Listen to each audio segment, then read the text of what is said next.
ஒரு நல்ல குடும்பத் தலைவன் தாங்கிட்ட இருக்கிற 1000 ரூபாய அதை 2000 எப்படி மாத்துறது? 2000 ரூபாய 4000 எப்படி பெருக்கிறது? எதுல முதலீடு பண்றது? அப்படின்னு தான் யோசிப்பானே ஒழிய, அந்த 4000 எப்படி செலவு பண்றது? 2000 எப்படி செலவு பண்றதுன்னு யோசிக்க மாட்டான்.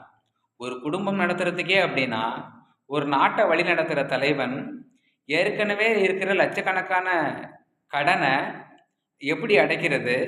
நாட்டோட வருமானத்தை எப்படி பெருக்கிறது? அப்படின்னு தான் யோசிப்பானே ஒழிய, எத்தனை லட்சம் கடன் வாங்கலாம்? எப்படி ஓட்டு வாங்கலாம்?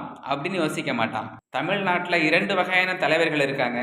ஒரு பக்கம் மாசம் மாசம் ரூ. 1000, ரூ. 2000, ரூ.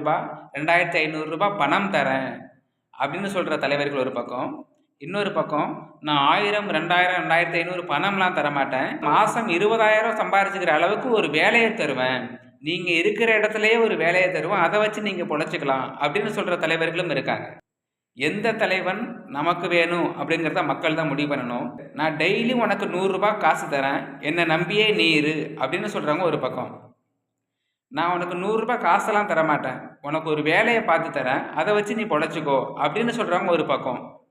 சோம்பேறியா இருந்தா எனக்கு வேலையெல்லாம் வேண்டாம், எனக்கு 100 ரூபாய் டெய்லி கொடுத்துருங்க அப்படின்னு கேட்பாங்க. ஆனால் வாழ்க்கையோட தரத்தை உயர்த்தணும்னு நினைக்கிறவங்க, எனக்கு காசெல்லாம் வேண்டாம், ஏதாவது ஒரு வேலை கொடுங்க, அதை வச்சு நிரந்தரமான வருமானத்தை நான் பார்த்துக்கிறேன் அப்படின்னு சொல்லுவாங்க. இதில் எந்த வகையான மனிதர்கள் நமக்கு தலைவனாக வரணும் அப்படின்னு மக்கள் தான் முடிவு பண்ணணும்.